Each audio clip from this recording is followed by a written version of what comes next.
కొద్ది నెలల కిందట నేను చెప్పిన మచిలీపట్నం టు విజయవాడ 70 కిలోమీటర్లు, విజయవాడ టు గుంటూరు మరో 40 కిలోమీటర్లు. మచిలీపట్నంలో మేము కడతా ఉన్న పోర్టు, మా హయాంలో పోర్టుకు శ్రీకారం చుట్టాం, పనులు మొదలుపెట్టాం, పర్మిషన్ తెచ్చాం, ల్యాండ్ ఇచ్చాం, ల్యాండ్ కొనుగోలు చేసినాం, ఇచ్చినాం, ఫైనాన్షియల్ క్లోజర్ కంప్లీట్ చేసినాం. ఎవరితో ప్రమేయం లేకుండా దానికి డబ్బులు వచ్చేట్టుగా ఏర్పాట్లు చేశాం.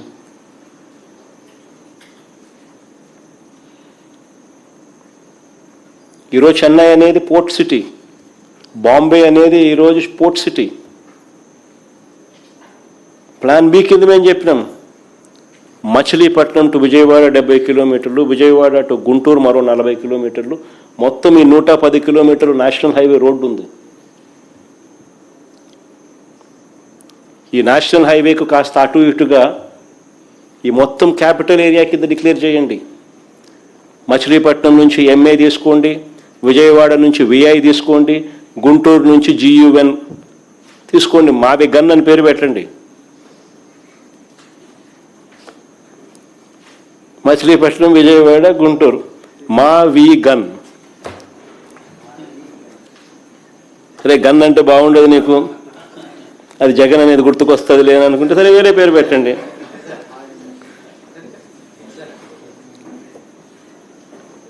మచిలీపట్నం నుంచి ఎంఏ తీసుకోండి, విజయవాడ నుంచి విఐ తీసుకోండి, గుంటూరు నుంచి జియుఎన్ తీసుకోండి, మావి గన్ అని పెట్టండి. ప్రమాణమైన 110 కిలోమీటర్లు క్యాపిటల్ ఏరియాని డిక్లేర్ చేయండి, కారిడార్ కింద క్యాపిటల్ ఏరియాని. కనీసము ప్లాన్ బి అన్న కనీసం పిక్చర్లోకి వస్తే అట్లీస్ట్ నువ్వు పెట్టే 2 లక్షల కోట్ల రూపాయలు ఈ రాజధాని ప్రాంతంలో అది అయ్యేది కాదు, సచ్చేది కాదు. ఆ 2 లక్షల కోట్లలో 10% పెడితే చాలు. ఈ మచిలీపట్నంకు, ఈ విజయవాడకు, ఈ గుంటూరు మధ్య కనెక్టివిటీ కోసం, రింగ్ రోడ్లు, ఇతరాతర పనుల కోసం, ఇతర మౌలిక సదుపాయాలు, చిన్న చిన్న మౌలిక సదుపాయాల కోసం 10% పెడితే చాలు. ఈ మావి గన్, ఈ క్యాపిటల్ ప్రాంతం ఫ్యూచర్లో ఎకనామిక్ ఇంజిన్ అవుతుంది. విజయవాడ దాని చుట్టుపక్కల దాదాపుగా 20 లక్షల మంది ప్రజలు ఉండరు. గుంటూరులో దాదాపుగా 10 లక్షల మంది ప్రజలు ఉన్నారు. మచిలీపట్నంలో దాదాపుగా 3-4 లక్షల మంది ప్రజలు ఉన్నారు. దాదాపు ఇంత జనాభా ఉన్న, దాదాపు 35-40 లక్షల మంది జనాభా ఉన్న ప్రదేశంలో కాస్త ఖర్చు పెడితే అదొక మహానగరంగా, ఒక గ్రోత్ ఇంజిన్గా ఎదుగుతుంది అని ఆలోచన చెప్పినాం. ఇది నచ్చల, మావి గన్ కూడా నచ్చల మీకు.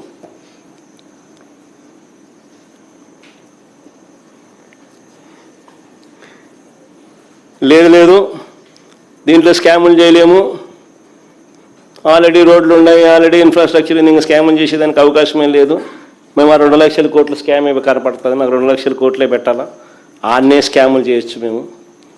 రాష్ట్రం ఎటుపోతే మనకేమి, రాజధాని రాష్ట్రానికి లేకపోతే మనకేమి, మన చదువుకున్న పిల్లలకు ఉద్యోగాలు రాష్ట్రంలో రాకపోతే మనకేమి అని చంద్రబాబు నాయుడు గారి ఆలోచనలు. అందుకనే దీనికన్నా లేదు 1,00,000 ఎకరాల్లో రాజధాని కోసమే కట్టాలా, దానికి 2 లక్షల కోట్లు బేసిక్ ఇన్ఫ్రాస్ట్రక్చర్ కోసమే పెట్టాలా,